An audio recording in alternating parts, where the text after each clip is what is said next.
Buenos días, me gustaría compartir con ustedes esta ponencia titulada Publicación científica y uso de la inteligencia artificial, recomendaciones sobre IA en la edición científica en psicología. Vamos a tener en cuenta la siguiente secuencia: introducción, marco conceptual, ahí abordaremos inteligencia artificial muy rápidamente, herramientas de IA que existen, políticas de publicación presentes dentro de las revisiones científicas en psicología, específicamente política de uso de inteligencia artificial, cómo se han venido desarrollando las regulaciones alrededor, el objetivo de este estudio, la metodología, los resultados, conclusiones y finalmente agradecimientos. Iniciamos. Desde organismos multilaterales se han estado haciendo diferentes esfuerzos para que exista una apropiación masiva de la inteligencia artificial y se han generado diferentes indicadores, como por ejemplo los índices de apropiación de inteligencia artificial, que están conectados a calidad educativa, promoción de educación STEAM y otro tipo de acciones que en conjunto promueven que socialmente se apropie la inteligencia artificial en todas las actividades humanas, independiente de sus críticas, desafíos, oportunidades. Hoy vamos a abordar las herramientas que actualmente están a disposición de los investigadores. Tenemos Skillbot, Language Tool, Grammarly, Genius Software, Hemingway App, Reverso. Lo que hacen es ayudar en la corrección gramatical de los documentos que generamos. Ahora, si nos vamos específicamente a los que auxilian procesos de investigación, encontramos Elicit, Scopus, Elsevier, Scholarship, Insightful, ResearchRabbit, que todas ellas en conjunto tienen dominios específicos, como por ejemplo ayudarnos a buscar artículos. Algunas son invisibles, o sea, no nos damos cuenta que estamos utilizando una inteligencia artificial, pero se genera a través de la inteligencia artificial que soportan y permiten tener mejores resultados en búsqueda de artículos, ser más específicos, al buscar resúmenes. También nos permite saber nuestro resumen a qué publicación les resulta más atractiva, obtener resúmenes específicos de artículos y otras funciones relacionadas con búsqueda de información y a partir de palabras claves o resúmenes. También tenemos asistentes virtuales que tienen otras funcionalidades como generación y producción de texto. Ahí tenemos a Consensus, ChatGPT, Copilot, Braille, Unreal, Us, que auxilian no solamente en la recuperación del texto, sino también en la generación del texto y van más allá de la corrección que veamos en las iniciales. Si nos vemos ahora dentro del módulo de gestión de referencias, tenemos a Mendeley, Zotero, Obsidian, Lotset. Lo que hacen es posibilitar que esas referencias sean agrupadas en un solo sitio y que podamos hacer estudios bibliométricos y otro tipo de análisis. O sea, de alguna forma nos ayuda mucho más que lo que hacíamos en Excel o lo que nos permitían otras herramientas que no tienen automatización. Ahora, si queremos organizar y visualizar los datos, tenemos Airtable, tenemos Canva, Zoho y algunas específicas de IBM, que hacen que visualmente podamos representar mejor y hacer que nuestros conceptos teóricos, conclusiones, resultados sean mucho más comprensibles para nuestro público. También tenemos para el análisis de datos herramientas específicas como View, IBM con Watson, Minitab, tenemos Altair y tenemos otras específicas. Y todo ello ha llevado a que estos dominios individuales de los procesos de investigación puedan ser condensados en una sola aplicación. Actualmente en el mercado hay dos promesas, una es iScientific y el otro es SmartPaper, que lo que hacen es prometernos que pueden hacer una investigación desde punto cero hasta conclusiones. Normalmente son revisiones bibliográficas y tienen diferentes sistemas. ¿Cuántas puedes hacer? ¿Cuántas son gratis? Todo lo demás. Cuando tú estás en la revisión de artículos, puedes observar cómo estas están siendo utilizadas ya para generar artículos y cuál es la diferencia con un artículo que ha escrito un humano y un artículo que se escribe con una inteligencia artificial. Y ahí es donde entran la necesidad de establecer unas políticas de publicación que garanticen lo que estamos haciendo en investigación y la forma en cómo los estamos reproduciendo, dando a conocer y divulgar. Tenemos políticas de diferente tipo. Entonces, tenemos unas políticas de publicación relacionadas con los contenidos, es decir, las temáticas, áreas de interés, áreas emergentes, inclusión, exclusión.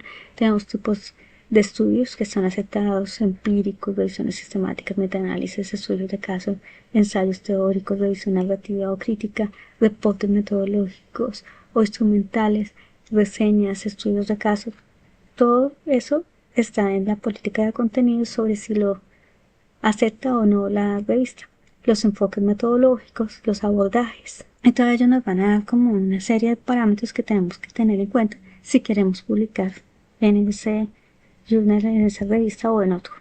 También hay unas políticas de envíos y evaluación, es decir, hay revisión por pares, esa revisión es simple, es ciega, doble ciega, es revisión abierta, se da finalmente a conocer quién lo hace, se revela uno el historial, los comentarios del evaluador y las respuestas del autor, los tiempos de revisión estimados, la frecuencia de publicación, los criterios de originalidad y relevancia científica que se tienen en cuenta a la hora de aceptar o no un artículo. También tenemos prácticas relacionadas con ética y buenas prácticas, es decir, consentimiento informado, acción voluntaria, respeto por poblaciones vulnerables, aprobación de comités éticos. Tenemos políticas de plagio, verificación de plagio, el uso de herramientas automatizadas como Turing Identikit. Tenemos también conflictos de interés, la declaración obligatoria por parte de autores y revisores si lo tienen, y las retractaciones y correcciones. Ahora, en la política de autoría y colaboración se tienen en cuenta los criterios de autoría, los basados en las normas APA, por ejemplo, el reconocimiento de contribuciones. En ese sentido se encuentran diferentes, como la taxonomía de contribución, tenemos autorización y participación de los usuarios dentro del envío, tenemos identificación, esta identificación a veces se cruza con autorización, digamos, acceso para que se verifique el exit, para que se envíe los datos del exit a la revista, a la publicación, el límite de autoría, algunos aceptan 3 autores como máximo. También tenemos prácticas relacionadas con datos y transferencia, es decir, la disponibilidad de los datos están en Open, repositorios, anexos, preprint.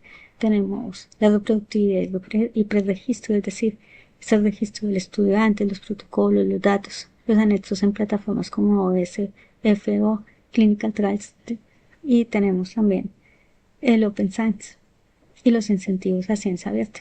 Ahora, tenemos también unas políticas relacionadas con el estilo y el formato, el uso, el género, las márgenes, el tamaño, la fuente, las plantillas.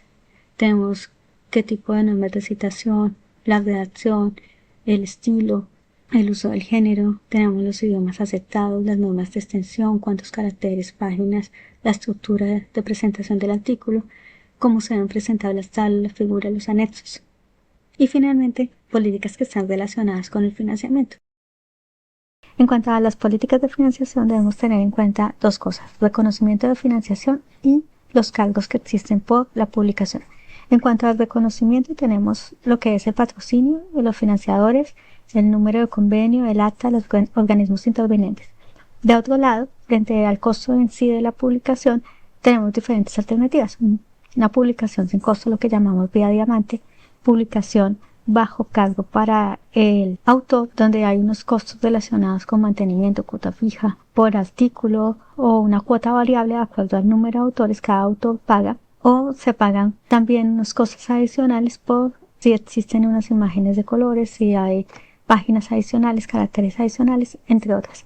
También hay una publicación sin cargo sujeta a suscripción, es decir, el pago de los costos se transfiere al lector de la publicación. La publicación también puede estar sin cargo, sujeta a convenio institucional. Las casas editoriales realizan convenios con universidades especialmente a fin de otorgar cupos de publicación gratuita para autores de la institución que están a cargo de ese convenio. Y de otro lado tenemos una publicación sin cargo sujeta a embargo de un periodo de tiempo del artículo que quiere ser publicado. Entonces el autor no paga los cargos de publicación a cambio de aceptar que su artículo, que ya está listo para publicar, se embarque, se detenga su publicación durante un periodo específico, que hemos encontrado que es de 1 año. En ese sentido, y específicamente frente a la política de uso de inteligencia artificial, tenemos algunos avances, como por ejemplo el Comité de Publicación Ética del Comité Internacional de Revistas, de Editores de Revistas Médicas. Tenemos también la Asociación Mundial de Editores Médicos, la UNESCO también realizó al inicio, cuando apareció ChatGPT, una recomendación al respecto, y el Instituto para el Futuro de la Educación también tiene una reglamentación que se ha ido acogiendo por las diferentes revistas. Los ámbitos de aplicación son entre las publicaciones académicas en las diferentes áreas y también abarca la educación y la investigación con él, haciendo una regulación del proceso con publicaciones que tengan uso de ella. En ese sentido, el objetivo de esta investigación fue establecer cómo las publicaciones académicas en el campo de psicología están incorporando dichas recomendaciones en sus procesos editoriales y de divulgación científica. Nuestra metodología se corresponde con un estudio descriptivo transversal con una sola toma, realizada a partir de una muestra en las revistas de psicología, ubicadas dentro de las primeras 4.454 posiciones del índice bibliográfico Einstein Citation Spider. Para el análisis se tuvo en cuenta un enfoque mixto operacionalizado a través de estadística descriptiva y análisis de contenido. Encontramos que existen casas editoriales que concentran la mayoría de publicaciones que ocupan estos primeros lugares. Estaríamos hablando de Q1, Q2, Q3 antes. Ahora ya no se categorizan así. ¿Cuál es el idioma prevalente? El inglés. Aunque comenzamos a tener multilinguaje, también tenemos algo de francés y de español e inglés. ¿Cuál es la posición frente al uso de inteligencia artificial? Tenemos que el 50% la permite el uso de inteligencia artificial siempre y cuando se haga una declaración expresa. El 6% la permite con limitaciones o permite solamente en una parte, que es la redacción, pero no en todo el proceso de investigación. Y hay un 39% que no menciona nada al respecto. Ahora, frente a la aceptación de la inteligencia artificial como autoría, el 100% que la permiten no permiten el uso o la aceptación de IA en autoría. ¿Y cómo se distribuyen las restricciones?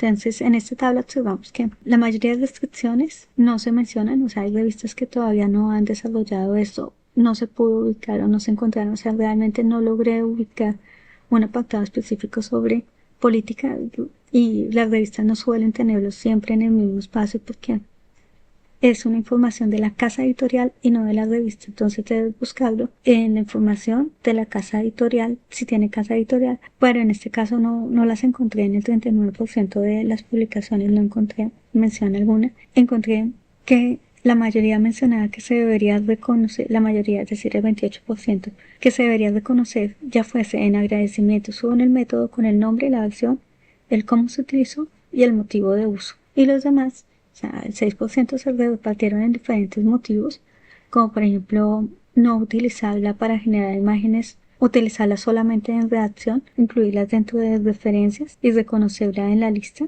En conclusión, lo que encontramos es que la incorporación de la inteligencia artificial en procesos de investigación ha requerido la creación de políticas editoriales específicas y su cumplimiento a medida que las inteligencias artificiales se integran de forma invisible en las herramientas digitales va a ser más difícil porque podrían dificultarlo debido a que existe una invisibilidad sobre el soporte de IA dentro de las herramientas que utilizamos.